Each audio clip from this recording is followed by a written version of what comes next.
시청자 여러분 안녕하십니까? 소나무 기자입니다.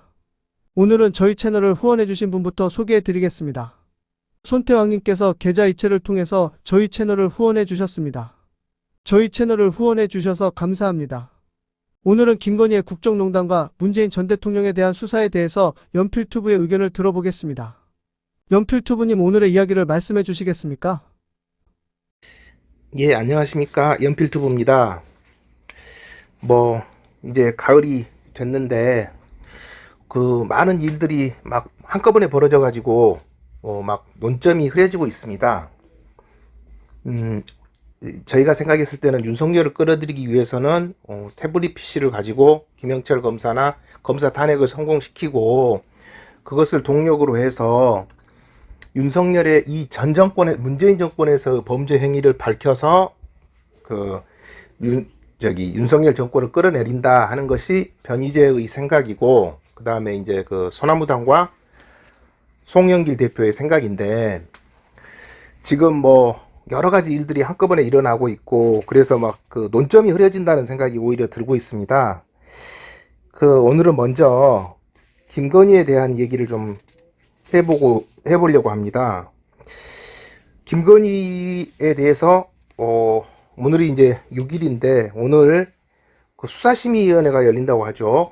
수사심의위원회는 또 뉴스에 나지도 않습니다. 막 다른 사건들이, 그러니까 뉴스로 덮는 이 정권의 특성상 여러 가지가 나옵니다. 공천 개입 의혹이 또 터졌고, 그 다음에 국회 개원식 날 대통령은, 윤석열은 국회에 나가지 않고 김건희 생일 파티를 하고 있고, 누구 돈으로 하는 건지는 모르겠습니다. 그리고, 또 김건희 오빠가 청와대 출입하고 있다, 회의에 참석했다, 그런 얘기도 나오고 있고, 확실히 사실인지 아닌지 확인은 아직 안 됐지만, 그런 얘기가 나오고 있고, 여러 가지, 거의, 제가 보기에는 국정농단의 수준이 거의 한나라 때 여태우 수준이 아닌가, 그런 정도로까지 생각이 될 정도로 광범위하고 깊숙하고, 전방위적인 국정 개입과 국정농단이 있는 것으로 저는 이렇게 생각이 됩니다. 그런데 이제 현 정권은, 제가 항상 말씀드리지만, 이전 정권, 이전 민주화된 정권이든 권위주의 정권이든 어떤 정권에서도 잊지 못했던 검찰권을 완벽하게 장악한 정권이라고 하지 않았습니까? 검찰총장 출신이 검찰부터 장악한 이후에 대통령이 됐기 때문에, 검찰이 이전에 그게 순기능이든 역기능이든 검찰이 정권과 민주정권이 됐던 권위주의 정권이 됐던 정권과 약간 긴장관계를 가지면서 정권을 약간 견제했던, 이게 이제 순기능이 될 수도 있고 역기능이 될 수도 있지만, 그런 기능이 전혀 사라졌습니다.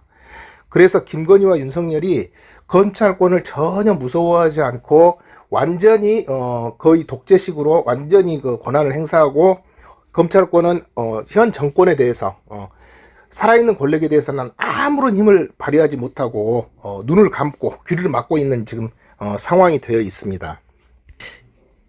이런 상황에서 김건희의 국정농단이 의혹이 광범위하게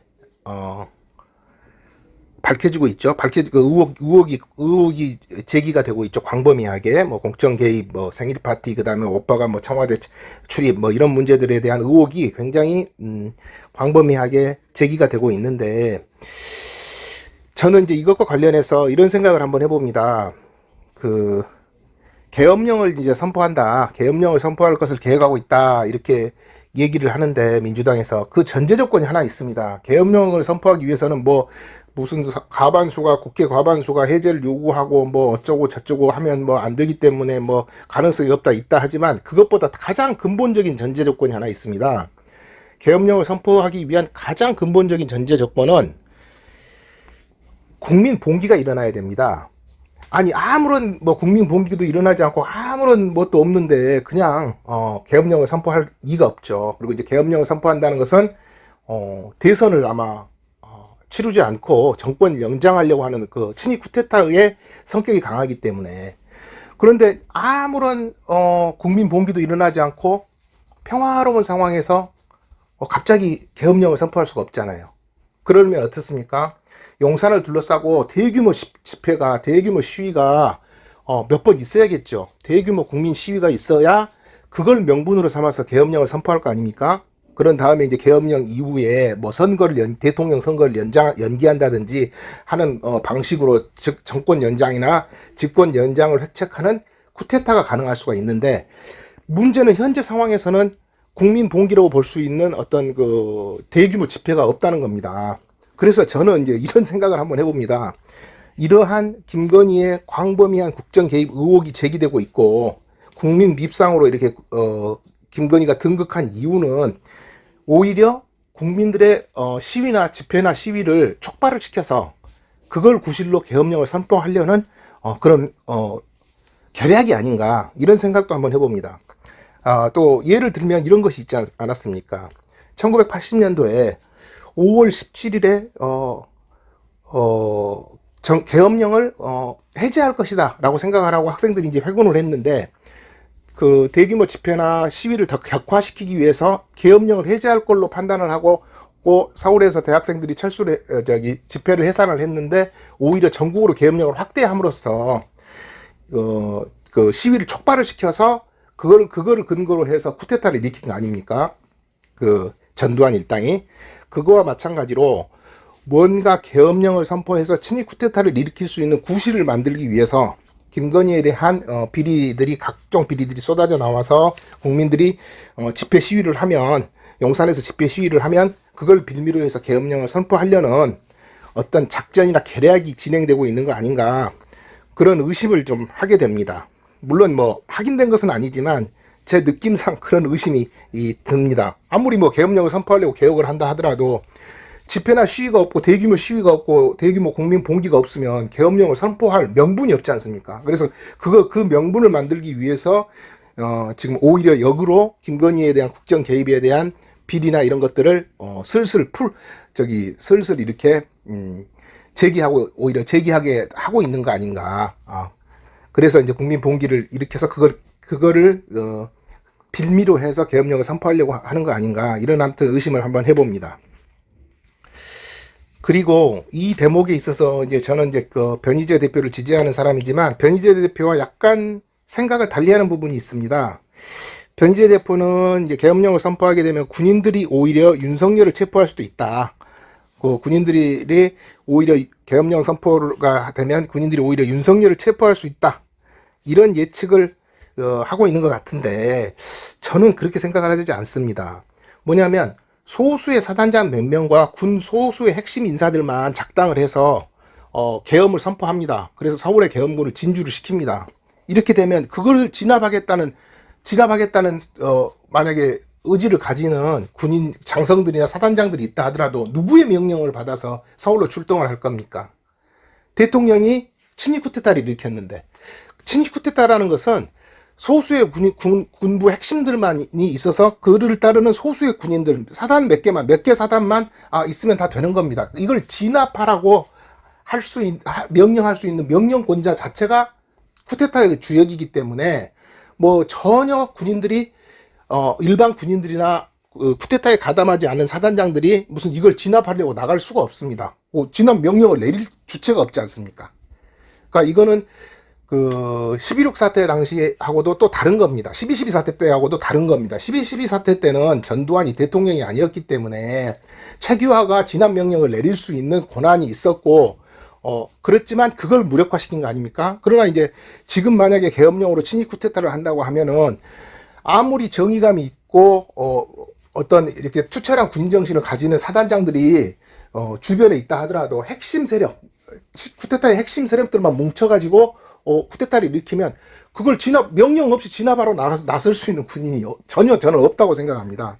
그래서 이 부분은 변희재 대표가 뭐 군인들이 오히려 윤석열을 체포할 수 있다, 이런 말씀을 하는데, 그건 저는 전혀 동의를 하지 않고, 만약에 군부 소수 세력들이 그 윤석열의 고등학교 선후배로 이렇게 채워져 가지고 이들이 작당을 해서 쿠데타를 일으킨다면 오히려 이걸 진압할 방법이 없다, 진압하려는 진압 명령을 내릴 주체가 전혀 없기 때문에 군인들이 명령 없이 전혀 움직일 수가 없거든요. 그리고 옛날에 3, 40년 전에 그 정치 군인들의 그 하나회 이런 것들은 이미 3, 40년 전에 다해산이 됐기 때문에 그런 군대 내에서 그런 사태가 일어날 가능성은 저는 전혀 없다고 생각을 합니다. 잘 들었습니다. 다음으로 문재인 전 대통령에 대한 수사에 대해서 말씀해 주시겠습니까? 예, 지금 그 문재인 전 대통령에 대한 그 수사가 갑자기 진행이 되고 있습니다. 이것이 그 김건희에 대한 수사심의 하는 날짜 7월 6일 김건희에 대한 수사심의를 하기 직전에 이렇게 또 공표가 돼서 저는 아무튼 수사심의의 결론은 이미 정해져 있고 그것에 대한 그 국민들의 시선을 돌리기 위해서 또 문재인 대통령에 대한 수사를 지금 다시 했다. 지금 갑자기 이 시기에 이렇게 발표를 했다. 그런 생각을 저는 한번 해봅니다. 그런데 이제 문재인 대통령이 그동안 이렇게 계속 이렇게 침묵을 하고 있고 하다가 이번 이제 수사를 당하게 됐지 않습니까? 그런데 이제 이것에 대해서는 이제 저희 쪽 에서는 이런 제 생각에는 이제 두 가지 의견이 있다고 생각이 됩니다. 하나는 사필 규정이다, 인과응보다. 문재인 정권이 정말 민주적으로 모든 것을 했다 이런 식으로 하지만 무리하게 윤석열을 몇 단계까지 막 승진시켜 가면서 검찰총장을 만들어서 그 당시에 그 보수 인사들에 대한 그 탄압이라든가 박근혜에 대한 수사라든가 여러 가지 점에서 그 검찰권을 이용을 해서 자기가 정치를 했기 때문에 정치적으로 검찰권을 이용을 해서 자기 정권의 기반을 확충을 하고 여러 가지 반대 세력을 억누르고 하는 일을 문재인 정권에서 했기 때문에 결국 정권 퇴진 이후에 정권이 끝나고 난 이후에 결국 또 다시 그 검찰에 의해서 그 윤석열 검찰에 의해서 다시 당하는구나. 이거는 사필 규정이고 인과응보다. 누구를 탓하겠느냐 라는 비판을 할 수가 있습니다. 문재인 대통령에게.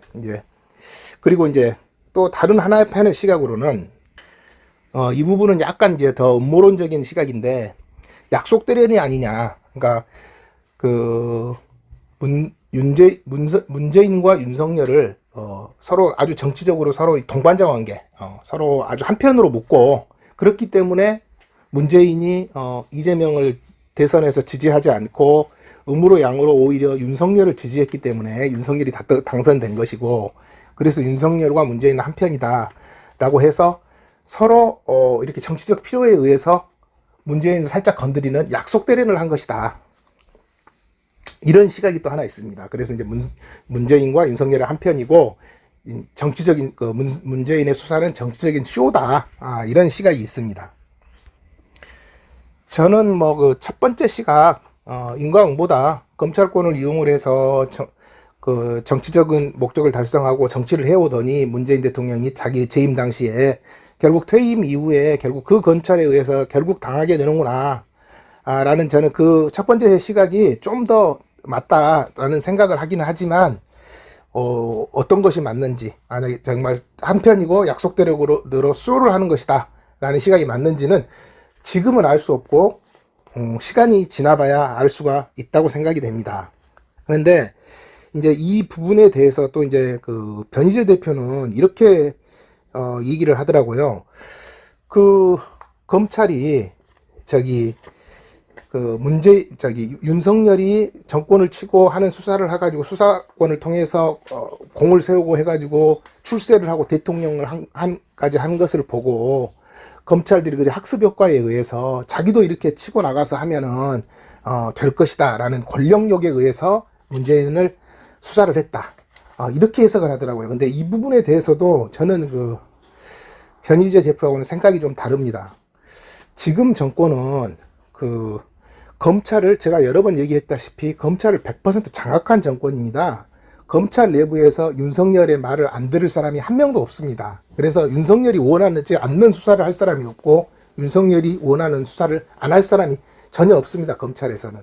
그렇기 때문에 이것은 명백하게 다 보고가 됐고 명백하게 지시를 받고 하는 수사지 돌출적으로 어떤 검사가 뭐 다른 검사들이 승진하고 전주지검에서 누가 그 검사가 뭐 수사를 하다가 문재인을 털다가 뭐 승진을 해서 중앙지검으로 갔기 때문에 그것을 보고 자기도 승진을 하고 하려는 욕심에 공명심에서 그냥 돌출적으로 수사를 했다. 저는 그렇게는 절대 볼 수가 없다고 생각합니다. 지금 정권은 윤석열이 검찰을 완전히 장악한 정권이기 때문에 그런 공명심에 의해서 돌출적으로 수사를 하는 게 아니라 모든 것이 하나하나 큰 사건부터 작은 사건까지 모든 것이 다 지시와 명령에 의해서 이루어지는 것이지 뭐 공명심에 의해서 돌출적으로 그런 수사를 한다. 저는 그런 것은 맞지 않다고 생각합니다. 그런 예측은. 그런데 아무튼 이 상황에서 문재인 대통령은 어떻게 해야 될 것이냐, 그냥 문재인 대통령도 가만히 이렇게 있다가 검찰에 결국 당해야 될 것이냐, 이게 중요한 상황입니다. 문재인 대통령이 지금이라도 저는 이제 정신을 차려야 된다고 생각합니다. 그 부분이 이제 그 변희재 대표하고 저도 생각이 같은 부분이죠. 자기가 솔직히 뭐 자기의 잘못까지를 명백하게 이렇게 석고대죄를 국민들한테 한다, 이것까지는 어려울 수가 있죠. 그러니까 자기가 나는 내 정치적 이익을 위해서 검찰을 이용을 해서 윤석열이라는 검사를 몇 단계씩 승진시켜가면서 정치력으로 나는 이용해 먹은 사람입니다. 죄송합니다, 국민 여러분. 이렇게까지 사죄를 하지는 않고 할 필요까지는 없다. 그러니까 그렇게까지 기대하기는 어렵지만 문재인 대통령이 이렇게는 해야 됩니다. 저도 윤석열한테 속았습니다. 정말 정의로운 검사로서 제대로 된 수사를 하고 이렇게 기소를 하고 할 걸로 알고 믿고 검찰총장까지 임명을 했는데, 검찰총장으로서의 권력을 이용을 해서 불법적인 수사를 하고, 그러니까 제 말은 이제 문재인 대통령이 이때는 태블릿을 드려야 된다는 얘기죠. 불법적인 수사를 하고 박근혜 대통령을 증거를 조작해서 유죄를 만들고, 그 이후에도 권력욕을 계속 가지고 검찰총장으로서 정치 활동을 하다가 결국은 정권을 획득한 사람이다. 그렇기 때문에 이 사람은 대통령으로서의 자격이 없고 하루빨리 물러나야 한다 라는 선언을 하고, 문재인 전 대통령이 바로 윤석열 정권의 정권 퇴진에 적극적으로 지금이라도 나서야 할 마지막 기회다. 아직까지도 나서지 않고 이리저리 피하고 회피하는 모습을 보이다가 보면은 결국은 문재인 대통령 결국은 완전히 당하게 된다. 그런 저는 생각을 합니다. 그래서 문재인 대통령이 자신이 정치적 목적으로 윤석열을 이용해 먹었다, 죄송하다, 이런 말까지는 하지 않더라도 나는 윤석열이 제대로 된 검사고 정의롭게 할 줄 알았지만 윤석열한테 속았다. 그리고 윤석열은 내 정권 때, 문재인 정권 때 증거를 조작하고 태블릿 PC를 조작하고 해서 불법적인 수사를 했던 사람이다. 그래서 대통령 자격이 없다. 하루빨리 하야해야 한다. 라는 주장을 하면서 윤석열 정권과 정면으로 싸워야 한다. 그래야 문재인 대통령도 마지막으로 살아날 가능성이 있다. 이런 말씀을 드립니다. 자, 오늘은 그 김건희의 최근에 일어나고 있는 여러 가지 이런 비리들, 정권 개입이나 국정농단의 사건들에 대해서 이제 제가 생각한 바를 말씀을 드렸습니다. 그리고 문재인 대통령에 대해서는 지금이라도 윤석열을 정면으로 공격하면서 윤석열과 정면으로 싸우면서 정권 퇴진 투쟁에 오히려 나서야 문재인 대통령이 살 길이 있다. 그렇지 않으면은 문재인 대통령은 결국은 완전히 당해서 결국은 이제 말로가 좀 안 좋아질 것이다. 이런 말씀을 드립니다. 예, 긴 영상 끝까지 시청해 주셔서 감사합니다. 다음에도 또 새로운 소식을 가지고 여러분을 찾아뵙겠습니다. 안녕히 계십시오. 오늘은 김건희의 국정농단과 문재인 전 대통령에 대한 수사에 대해서 연필투브의 의견을 들어보았습니다. 긴 영상 끝까지 시청해 주셔서 감사합니다. 이상 소나무 기자입니다.